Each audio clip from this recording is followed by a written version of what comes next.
আমি বলেছিলাম বাংলাদেশ জিতবে, বলেই যাচ্ছিলাম। শ্রীলঙ্কার কাছে বাংলাদেশ হারলে সেটা হবে অঘটন, দৃঢ় বিশ্বাস থেকে বলেছিলাম। বাংলাদেশ দলটা খুব খারাপ অবস্থায় ছিল, কিন্তু শ্রীলঙ্কার বিপক্ষে জিতে আমরা ওয়ার্ল্ড কাপের সুপার 8-এ কোয়ালিফাই করার ক্ষেত্রে একটা বড় পদক্ষেপ নিয়ে ফেলবো, এরকম একটা বিশ্বাস মনের ভেতর থেকে আসলে আসছিল। এবং বাংলাদেশের ছেলেরা শেষ পর্যন্ত গিয়ে একটা রোমাঞ্চকর জয় হয়ে গিয়েছে। এর চার অনেক সহজভাবে আমরা জিততে পারতাম, তাতে কি শেষে গিয়ে তো আমরা জিতেছি। শেষে তো বাংলাদেশ আমাদের আমার সেই বিশ্বাসের মর্যাদাটা রেখেছে। বাংলাদেশ এক ওভার হাতে রেখেই 2 উইকেটে যে শ্রীলঙ্কার বিপক্ষে জিতলো, তাতে আসলে টার্নিং পয়েন্ট আপনি কোনটাকে বলবেন? অনেকগুলো জায়গা কিন্তু ম্যাচের রয়েছে খুবই ইন্টারেস্টিং, এবং টার্নিং পয়েন্টের সেই লড়াইটাও কিন্তু খুবই ইন্টারেস্টিং, এবং এই জয়টাও বাংলাদেশের জন্য কতটা গুরুত্বপূর্ণ হতে পারে সেটাও খুবই ইন্টারেস্টিং। বাংলাদেশের এই জয়ের আনন্দে ভাই প্লিজ নট আউট নোমান চ্যানেলটা যদি এখনও আপনি সাবস্ক্রাইব করে না থাকেন সাবস্ক্রাইব করেন, এবং আমাদের ফেসবুক পেজে লাইক দিয়ে আমাদের পাশে থাকেন। আপনাদের এই সাহসটা আমাদের জন্য খুবই প্রয়োজন। যেটা বলছিলাম যে বাংলাদেশের জয়টা সহজে হতে পারতো, খুবই সহজে হতে পারতো। শ্রীলঙ্কাকে যখন আমরা মাত্র 124 রানে আটকে ফেলেছি, তখন আর জয় নিয়ে সংশয়ের জায়গা কোথায়? বাংলাদেশ বরং দ্রুত যদি জিততে পারতো, তাড়াতাড়ি যদি জিততে পারতো, সেক্ষেত্রে আমরা নেট রান রেটে আরেকটু এগিয়ে থাকতে পারতাম, শ্রীলঙ্কাকে আরেকটু পিছিয়ে দিতে পারতাম। ফলে আমাদের সুপার 8-এ কোয়ালিফাই করাটা আরেকটু সহজ হয়তো বা হতে পারতো। কিন্তু সেই পথটা তো আমরা তো সহজ পথ চিনি না রে ভাই, আমরা তো সহজ পথটাকে কঠিন করে নিতে জানি। যেই কারণে শুরুতেই আমাদের এইখানটাতে ওপেনার সৌম্য সরকার এবং তানজিদ হাসান তামিম দুইজন প্রথম 2 ওভারে আউট হয়ে যান। 3 নম্বরে নেমেছিলেন লিটন দাস, কিন্তু হচ্ছে কি 4 নম্বরে নেমেছেন যে ক্যাপ্টেন নাজমুল হোসেন শান্ত, তিনিও খুব একটা রান করতে পারেনি। 28 রানে আমাদের 3 উইকেট পড়ে যায়।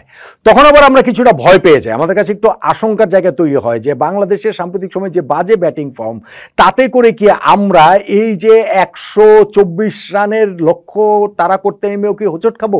এটাও কি সম্ভব? সেটা হতে দেননি মূলত হচ্ছে গিয়ে লিটন দাস এবং তাওহিদ হৃদয়ের ওই পার্টনারশিপটা। তারা একটা ফ্যান্টাস্টিক পার্টনারশিপ করেছেন, যেইখানটাতে হচ্ছে গিয়ে রক্ষণের সঙ্গে আক্রমণের একটা মিশেলে ছিল। স্পেশালি তাওহিদ হৃদয়ের কথা বলতে হবে ভাই, ওয়ার্ল্ড কাপের মধ্যে স্টেজে গিয়ে এত বড় কলিজা না হলে এইরকমভাবে ছক্কা বলে কয়ে আসলে মারা যায় না। বিশেষ করে ওয়ানিন্দু হাসারাঙ্গাকে তিনি একটা ছক্কা মারলেন, হাসারাঙ্গা ওই জায়গাটা থেকে যখন তিনি বোলিং এন্ড চেঞ্জ করে আবার যখন বোলিংয়ে আসলেন, নেক্সট ওভারের প্রথম 3 বলে তিনি টানা 3টা ছক্কা আবারও সেই হাসারাঙ্গাকেই মারলেন।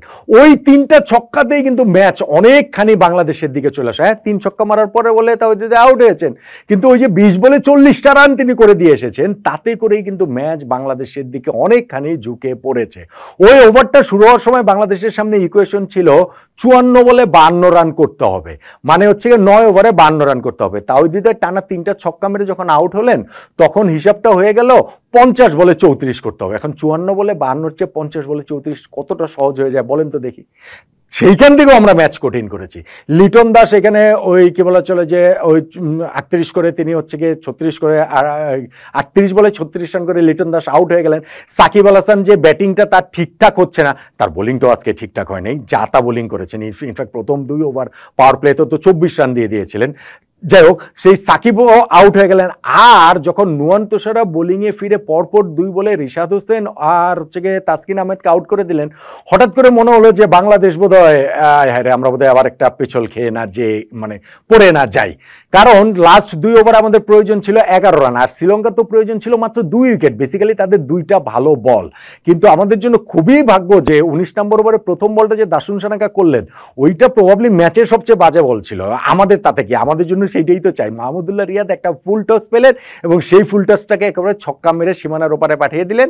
ওই ছক্কাতেই বাংলাদেশের জয় নিয়ে সামান্যতম যে সংশয় ছিল, সামান্যতম না, ওই সময়টা বেশ ভালোই একটা সংশয়ের জায়গা তৈরি হয়েছিল, সেই সংশয়টা দূর হয়ে গেল।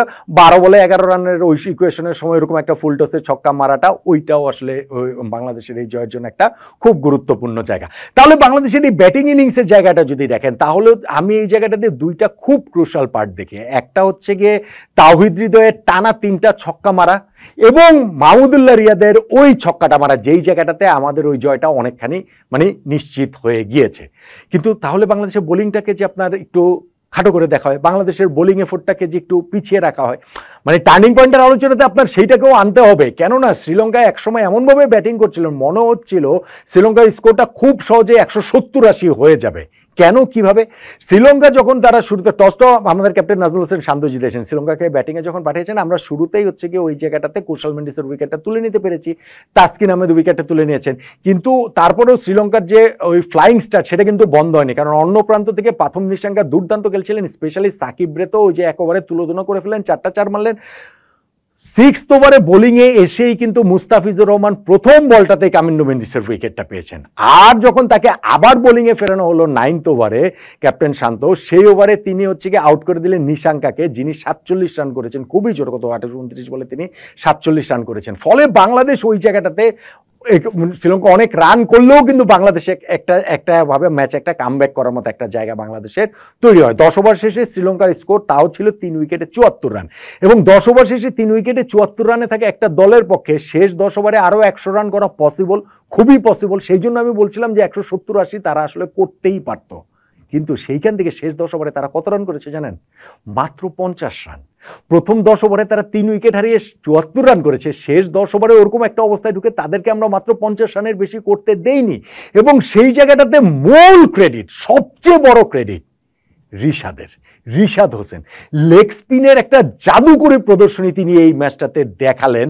তিনি যখন ওই যে 15 নম্বর ওভারে বোলিংয়ে এসে তিনি ওই জায়গায় আসালাঙ্কা ও হাসারাঙ্গাকে পরপর 2 বলে তিনি আউট করলেন, আর নেক্সট ওভারে তিনি গিয়ে হচ্ছে গিয়ে ধনঞ্জয় ডিসিলভাকেও যখন আউট করলেন না, ওইখানটাতেই শ্রীলঙ্কার ব্যাটিংয়ের একেবারে কোমরটা, মেরুদণ্ডটা একেবারে ভেঙে যায়, তাদের পক্ষে আর বড় স্কোর করাটা সম্ভব হয়নি। শ্রীলঙ্কা খেয়াল করে দেখেন 11 নম্বর ওভারে তারা যে একটা বাউন্ডারি মেরেছিলেন, ওভার বাউন্ডারি ছিল, তারপরে গিয়ে 12, 13, 14, 15, 16, 17, 18, 19 এই 8টা ওভারে আর কোনো 4 ছক্কা তারা মারতে পারেনি, লাস্ট ওভারে গিয়ে আর একটা 4 তারা মাত্র মারতে পেরেছেন। সো বাংলাদেশের বোলার ফিল্ডাররা ওই জায়গাটাতে দুর্দান্ত একটা কামব্যাক করেছে, এই ক্রেডিটটাকে তাদের আসলে মানে খাটো করে দেখার কোনো রকম কোনো সুযোগ নেই। স্পেশালি রিশাদ হোসেনের ওই বোলিংটা, স্পেশালি রিশাদ যে পরপর 2 ওভারে 3টা উইকেট তুলে নিলেন, সেই জায়গাটা।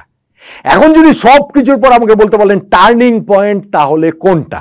রিশাদের এই যে 2 ওভারে 3টা উইকেট তুলে নিলেন সেইটা, তাওহিদ হৃদয়ের 3টা ছক্কা, মাহমুদুল্লাহ রিয়াদের লাস্ট ছক্কাটা, এই 3টার মধ্যে কোনটাকে টার্নিং পয়েন্ট বলবেন? আমি ভাই সব কিছুর পরও আমার কাছে মনে হয় রিশাদের 3টা উইকেটই টার্নিং পয়েন্ট। রিশাদের 2 ওভারে 3টা উইকেটই টার্নিং পয়েন্ট। অবশ্যই ওইখানটাতে তাওহিদ হৃদয়ের 3 ছক্কা মেরে ম্যাচটা অনেক সহজ করেছেন, আবার ম্যাচ অনেক কঠিন হয়ে গেছিল, সেটা আবার সহজ করে দিয়েছেন মাহমুদুল্লাহ রিয়াদের ছক্কাটা। কিন্তু সবসময় আমরা জানতাম 124 চেস করে আমরা জিতবো, আমরা এটা জিতবো। আর ওইখানটাতে বাংলাদেশের যে বোলারদের কামব্যাক, সেইখানে রিশাদের ওই বোলিংটাতে, রিশাদের ওই 2টা ওভারটাকেই, তাই আমার কাছে মনে হচ্ছে বাংলাদেশের এই বিশ্বকাপে প্রথম ম্যাচ জয়ের, বাংলাদেশের এই বিশ্বকাপে সুপার 8-এ কোয়ালিফাই করার ক্ষেত্রে অনেকখানি এগিয়ে যাওয়া যে জয়, সেই জয়ে টার্নিং পয়েন্ট। আমার ধারণা আপনারা আমার সঙ্গে বোধহয় একটা বড় অংশই একমত হবেন। কেউ যদি দ্বিমত পোষণ করে তাওহিদ হৃদয়ের 3 ছক্কা কিংবা মাহমুদুল্লাহ রিয়াদের ছক্কাটাকেও টার্নিং পয়েন্ট বলেন, আমি তাতেও আসলে খুব একটা অখুশি হব না। আপনার মতামতটা টার্নিং পয়েন্ট কোনটা জানাবেন নাকি?